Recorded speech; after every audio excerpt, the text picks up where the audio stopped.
Welcome back, guys. Today we're going to be cleaning up some of the salt environments we had created. I have thought about it quite a bit, and I thought that because we have so many VM testing with Vagrant and Kitchen, we really don't need so many salt environments like dev and QA and prod.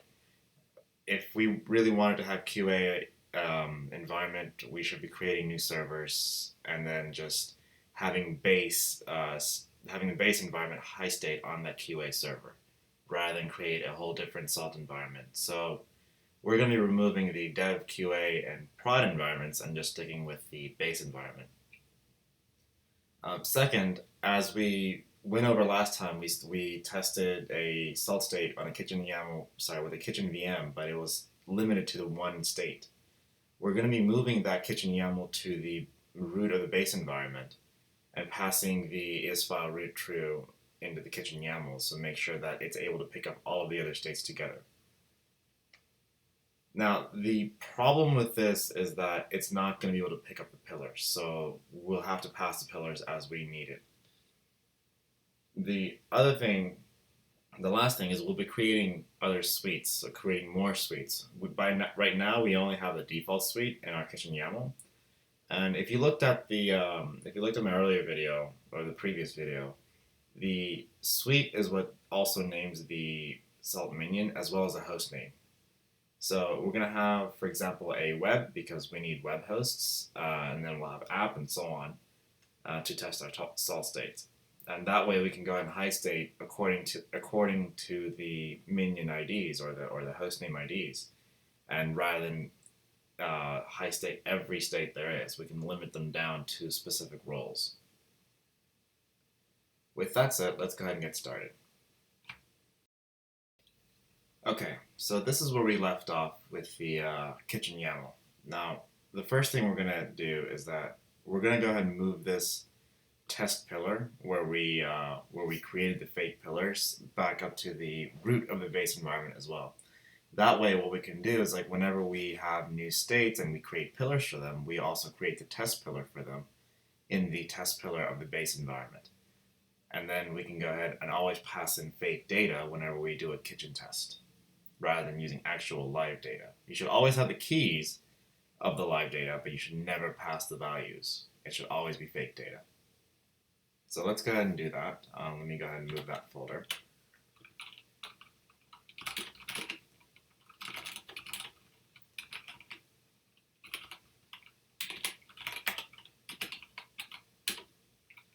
Okay, so I've moved that. Let me go ahead and move my kitchen YAML as well.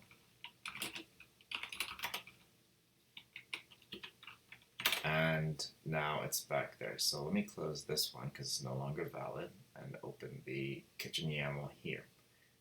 Okay, so now for the pillars, it's going to look in test pillars, which is this folder here, and it's going to find users SLS, which is fine. That's great. So what we're going to do now is that we're going to go ahead and remove anything that related to the individual state. For example, the state collection, the collection name, and the state top. We're going to go ahead and remove those. We'll leave pillars there because we want to be able to add pillars that gets passed on to every suite. And then the pillars will be restricted based on the minion ID. So we don't have to worry about that too much. What we do want to do is that we want to make sure that this top file is what gets used, and we also want to make sure, that this is what's going to run. It's going to run this as root. So that one parameter that I mentioned is file root. We want to make sure that that's true. And I actually missed another parameter in the PowerPoint that I set up, and I'll show you that one in just a second. So is file root. We want to set that to true, and we also want to pass state top from file. I'm going to set that to true as well. This is what makes it read the top.sls located in the same directory as the kitchen YAML. So since the kitchen YAML is now in the base directory as the same directory as top.sls, it will actually go ahead and find this directory and go from there. Okay, so now that we've passed that, this is fine. We only have the one pillar, so we don't have to worry about that. If we want to add more pillars, we'll add more files here, and then we'll restrict them down here. and then this will run this top.sls, so we don't have to worry about that. Right now, we don't have the suite web just yet. We'll create the suite in just a minute, but let's go ahead and test this out. It should just install users. So let's see.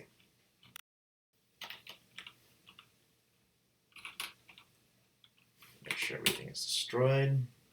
Yep, everything's already destroyed, and then we will go ahead and converge. And again, this will take a minute because the VM is not ready, so it's going to go ahead and download and install Salt, and then it's going to go ahead and run high state. So I'm going to pause here for a second, and then I'll get back when everything is run.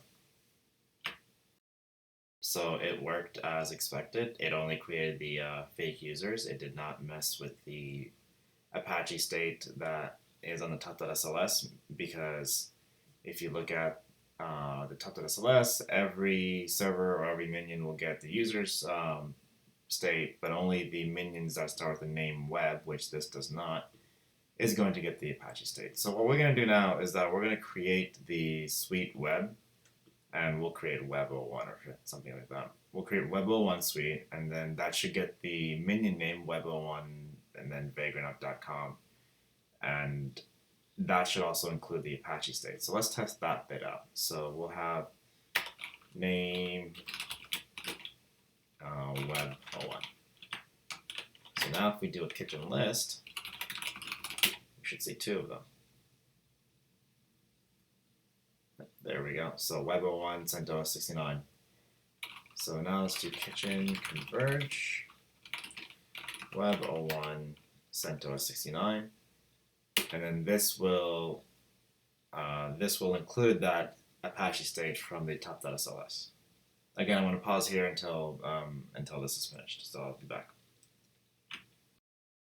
And it's completed. And as I've said, because we changed or we added this suite with the name web or web 01, and the top.sls was able to pick up the with the minion ID starting with web and install the fake users, because that's targeting every minion ID, and it also installed Apache, which is here, install Apache. So, and it created our index.html, which I had completely forgotten about.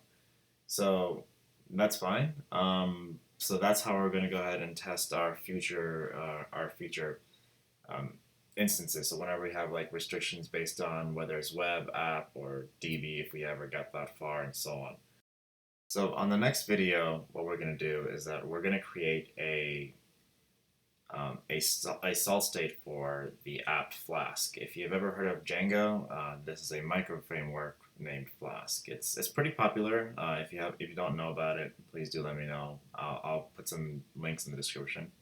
It's basically just like Apache. All it does is serve pages, but it has a Python backend, so you can do template inheritance and all that. It also uses Jinja quite a lot, actually. So with that said, we'll create the Flask state, and then we'll also use test infra to make sure that our files are being created, our services are running, and so on the VM. And we can use test infra on the VM as well as on the production server if we really wanted to. After we've done that, then we'll set up a new server to install, and we'll create another state for ElkStack, for Elasticstack, and we'll set that up on the new server, and then have it collect the logs from the current server that we have now. But that's going to be very difficult to test out the collection of the logs with just VMs. So what we'll do is that we'll make sure that ElkStack passes correctly, and it's able to install, and it's able to start, and then we'll deal with the log collection on the actual production server.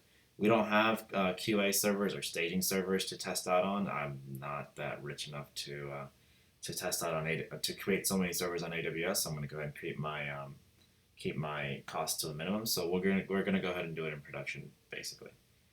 But in the real world, you will be testing it out on staging. So please join me in the next video. Thank you for going up this far. If you have any questions or comments, please let me know. If you like this video, please give me a thumbs up. If you don't, let me know why you didn't like it. Maybe give me some suggestions on or if you want to see something. Let me reiterate. If you want to see me do something with SaltStack, go ahead and put it in the comments. I will I will go ahead and take your consideration on what to do for the project after I've been done with what I already have planned. So please go ahead and leave me some comments to do whatever you want me to do, or improvements, whatever it is. And thank you. I'll see you guys in the next video.